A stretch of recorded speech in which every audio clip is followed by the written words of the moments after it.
Vamos lá, começar o shiur de hoje de memória de Eliezer Benítez. Estamos na página 124 do livro Emunat Befi, volume 2. Então, na prática, a gente tem que saber, estávamos vendo sobre que a gente tem que confiar na Kadosh Baruch Hu e saber, de alguma maneira, aceitar aquilo que ele manda para nós, certo? Então, aqui, história de olhos fechados, o que tiver que chegar, chegará. E o que não tiver, não chegará. Já. Se algo é para você, ele vai chegar. Se não é para você, não vai chegar. Então surge aqui um pequeno parênteses. Nós já temos estudado isso. Então, preciso me esforçar ou não preciso me esforçar?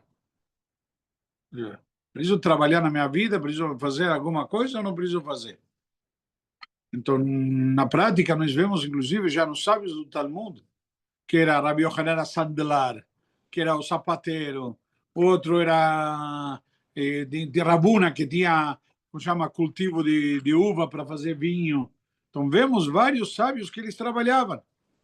Já na prática, que era, como chama, a própria Guimarães nos conta sobre o trabalho deles. O que vemos aqui, o quê? Que é necessário trabalhar durante todas as gerações. Porque isso foi uma das declarações entre as instituições de Hashem nesse mundo. Bezat pecha tochalachem. Através do suor de tua frente, de teu rosto, você comerá teu pão. Então, ele estabeleceu essa regra no mundo. A gente tem que fazer a nossa parte. A gente tem que fazer o esforço. Não é simplesmente algo que tem que chegar, vai chegar. O que tem que chegar, vai chegar, mas é na Hinami, tenho que fazer a minha parte. Além do mais, quando Deus criou o homem, para que criou o homem? Não, isso para isso criou a mulher. Ele precisa. Perdão, é verdade. Não estou brincando, está escrito. Loto veio Adam levador. Não é bom que o homem esteja só e aí fez a mulher. Que Deus não tem mulher, por isso. Né? Mas. Não, essa era a grande felicidade de Adão. Mas, brincadeiras à parte, quando a gente cria o homem, está escrito que ele criou o homem, Asher bara Elohim lasot, para fazer, ele tem que fazer. Ou seja, ele veio ao mundo para quê? Para fazer, através de seus atos, ele vai quê? Vai desenvolvendo o mundo, vai evoluindo o mundo, vai progredindo, tornando o mundo um pouco melhor. Como? Através de Torah Mitzvot. Mesmo assim, quando o homem estava no Gan Eden, não tinha muito o que fazer. A Torá mesma diz o quê? Vayanicheu began Eden, leovdau leshomrah. A Torá diz que ele colocou mesmo no Gan Eden para quê? Para trabalhar o Gan Eden e para cuidar. O que significa cuidar? Que não estrague. Ou seja, na prática, é tudo que o homem tinha que fazer. E mesmo assim, nós temos leis, como chama, agrícolas na Torá, como, por exemplo, não pode trabalhar o ano 7 anos a terra, como vemos agora no sétimo ano, perdão, não que não pode 7 anos, no sétimo ano, que vemos na Parashá da semana. Tem certas leis agrícolas que devem ser aplicadas.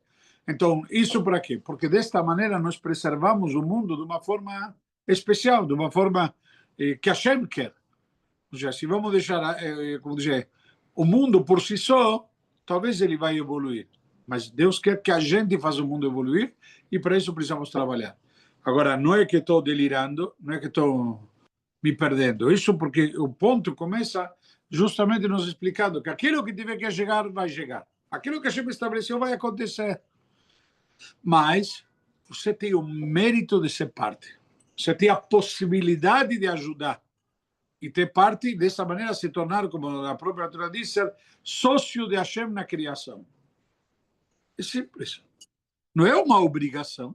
É um direito, uma possibilidade. Hashem está te dando. Você tem a maior dádiva. Qual é? O livre-arbítrio. Quero fazer parte ou não. Ok? Hashem te deixa. Vamos lá. Então, o Ibn Ezra, que na verdade era um grande rabino comentarista da Torá, certo? Ele diz que era muito pobre e fazia comentários sobre si mesmo em relação à sua falta de sorte. Ele costumava dizer: de tão azarado que sou, se me arriscar a vender velas, nunca mais teríamos o pôr do sol. Ou seja, como dizem, se ele começasse a vender chapéus, a criança ia nascer sem cabeça. E se vendesse mortalha, ninguém mais morreria. Então, na sua época, havia um grande sábio que sempre oferecia ajuda ao Ibn Ezra, mas este, por sua vez, não aceitava presentes de ninguém. Entretanto, o outro queria tanto ajudá-lo que armou um plano. Todos os dias, o Ibn Ezra atravessava uma ponte para chegar à sinagoga. Esse sábio jogaria algumas moedas de ouro em seu caminho. O Ibn Ezra as acharia e poderia ficar com elas, segundo nos ensina a Halakha, porque você encontra um dinheiro na rua, dinheiro não tem sinal, não tem dono, ninguém pode reivindicar, é meu. Então, é de quem achou, porque é o próprio dono, se considera que ele já desiste. Se você perdeu num domínio público, você desiste, acabou, alguém vai encontrar, vai levar. Então, são várias halachot que têm ao respeito. Vamos lá. Então, e assim fez. De longe ele ficou observando o Ibn Ezra, mas notou que ele não apanhava uma só moeda. Nada.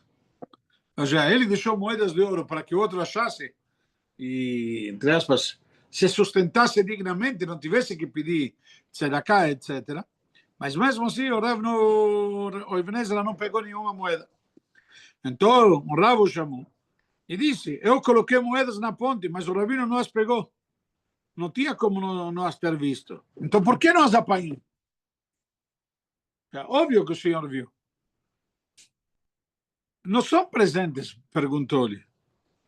O Ibn Ezra respondeu, quando faço esse caminho até a sinagoga, venho refletindo e agradecendo a Hashem por ter me dado pernas para andar. Já, entre aspas, não reclamou que falta um carro que levasse. Ele já está agradecendo que tem pernas para andar, que pode se locomover, braços para mexer, ouvidos para ouvir e olhos para ver. Assim, para dar valor à minha visão, caminho de olhos fechados. É por isso que faço todos os dias, é isso que faço todos os dias ao atravessar a ponte. Por isso não vi as moedas. Mas não se engane. Foi Hashem que fez com que eu fechasse os olhos para não ganhar esse dinheiro. Não fui eu que... Ou seja, você podia ter colocado as moedas na entrada da minha casa. Você colocou na ponte. Ou seja, não foi você o culpado. A Hashem fez. A Hashem sabe.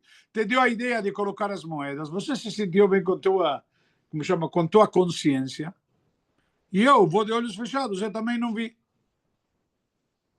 Ou seja, na prática, tudo minuciosamente calculado por Hashem. Hashem, ele que programa, que decide, que faz as coisas. Então, conclusão, como falamos antes. Sim, você tem que levantar todo dia e trabalhar. E vender os teus produtos para ver quem vai comprar. Você está fazendo a tua parte. E Hashem vai fazer que tenha berachá. Por isso que nós pedimos para Hashem berachá. O que significa berachá? Que chegue. Ou seja, Rosh Hashanah e Yom Kippur, nós já explicamos isso uma vez. Rosh Hashanah e Yom Kippur, Hashem determina quanto você vai ganhar esse ano. Certo? O que significa isso? Já está definido. E o que significa? Está definido. Não vai aumentar. Precisa receber. Não, mas na prática ele colocou isso numa cisterna. Tá lá, como se colocou isso na tua conta no banco. Agora você tem que fazer, emitir o cheque. Você tem que ir lá na boca do caixa e tirar.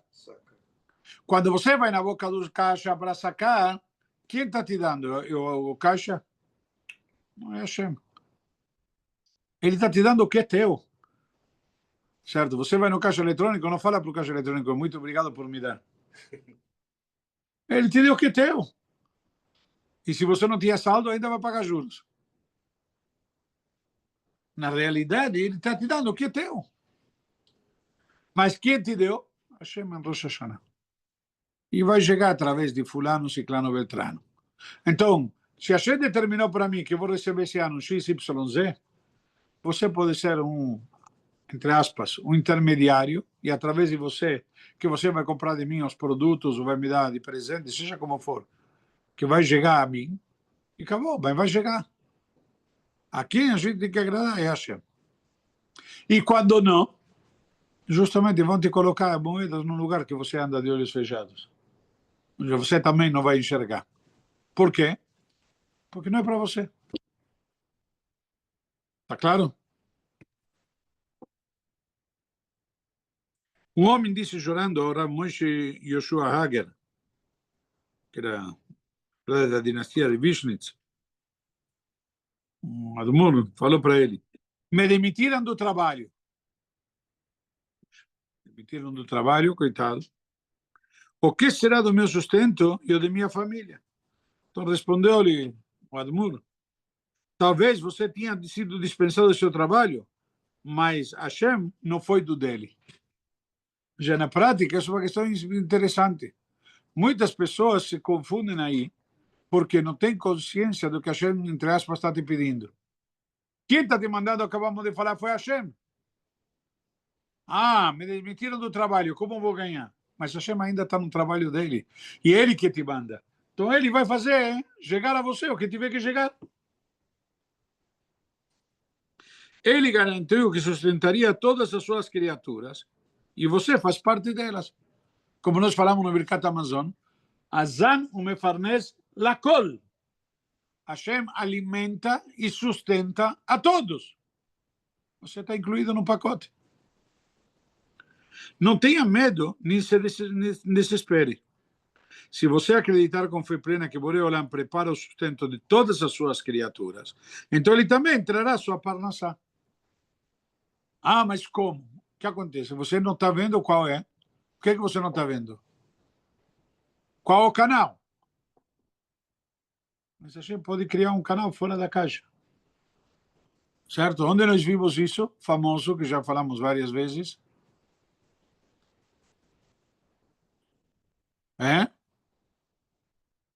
Na partição do Mar Vermelho. O povo se dividiu em 4 grupos. Um falava na solução é voltar. Outra solução é guerrear. Outra solução é rezar. E outra solução é pular no mar. A gente falou, não se preocupa, eu vou criar uma quinta. Fora da caixa. Eu vou abrir o mar. Acabou. E vocês vão ir ainda no solo seco. Num bem bom. Ou seja, a gente cria uma quinta opção, que às vezes não sempre, é melhor do que aquela que você imaginava. Que é a famosa história, na Guimarães, de Eliyahu, acho que no Midrash, de Eliyahu Navi, que tinha um sábio que queria se juntar com ele, queria ver como são os caminhos de Hashem. E Eliyahu Navi ele insistiu e Eliyahu Navi topou. E ele foi com Eliyahu Navi, vai a 3 lugares. Mas não conseguiu continuar. A questão, o direito dele poder vir, era se ele não questionasse.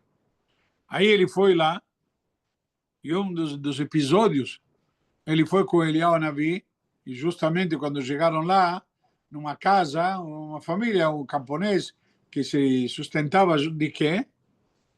Se sustentava de uma vaca que dava um pouco de leite. E aí eles foram lá, e quando saíram de lá, que hospedaram eles muito bem e tudo mais, Eliyahu Navi deu uma brachá para que a vaca morra. Eles foram embora e a vaca morreu. Esse sábio voltou anos depois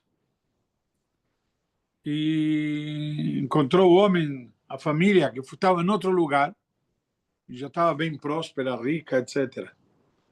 Aí ele não entendia. E aí ele então quis entender, falou: o que aconteceu? Simples, a vaca morreu, a gente não tinha mais do que se sustentar.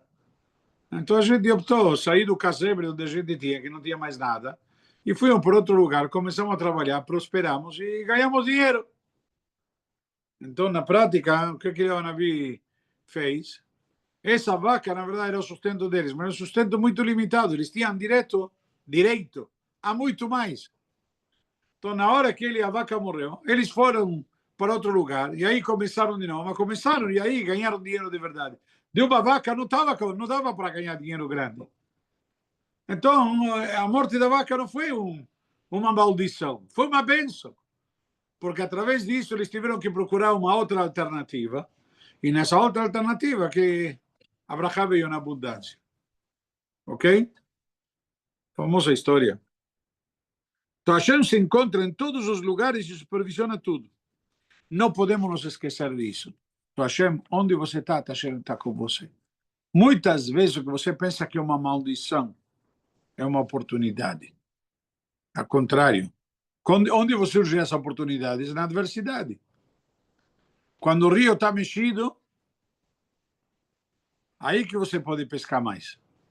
Que é mais fácil. Ou seja, na prática, cada um de nós devemos saber que Hashem, às vezes, te joga as dificuldades porque através delas vem a oportunidade. Porém, não devemos desesperar. E isso eu gostei dessa história. Que o Rebbe respondeu para o Hassid. Você perdeu o teu emprego, Hashem não perdeu dele. Ou seja, Hashem está ativo, está trabalhando, está dando um jeito. Ele está cuidando de você, ele está trabalhando, está atento. E todas as tuas necessidades serão provistas. Hashem está lá ligado em você. E se alguma coisa você acha que é para o mal, na verdade não é assim. Nós vimos na Torá um outro exemplo muito bonito. Onde vimos isso? Quem se lembra? Na Torá, 2 semanas atrás, quando o povo de Israel chegou na terra de Israel, e encontravam, quando Hashem avisa, quando vai chegar na terra de Israel, e vou dar a peste nas paredes de tua casa. E Rashi conta do Midrash o que aconteceu, que os cananeus, eles costumavam guardar, esconder, ocultar todas as riquezas aonde? Nas paredes, o cofre da época. Faziam fundo falso. E aí, os judeus tinham a peste dentro de casa. E a Torá estabelece que quando tem a peste dentro de casa, o que você tem que fazer? Tem que quebrar a parede, arrancar o reboque e tudo mais, os tijolos, jogar fora, e depois, quando sai, passa uma semana tudo mais, e você já se limpou, você pode revocar novamente. Mas, quando eles abriam as paredes para arrancar o reboque, encontravam os tesouros lá, ocultos. Na prática, o que é isso? Então, na hora você vai dizer, puxa, Hashem me mandou uma peste. Coitado de mim. Ao contrário, ele aproveitou. E ele, através disso, descobriu os tesouros que tinham ocultos.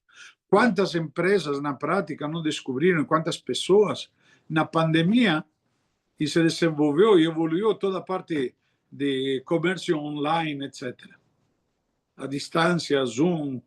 Quantas pessoas hoje em dia não se beneficiam, inclusive, de shiurim de Torá por Zoom?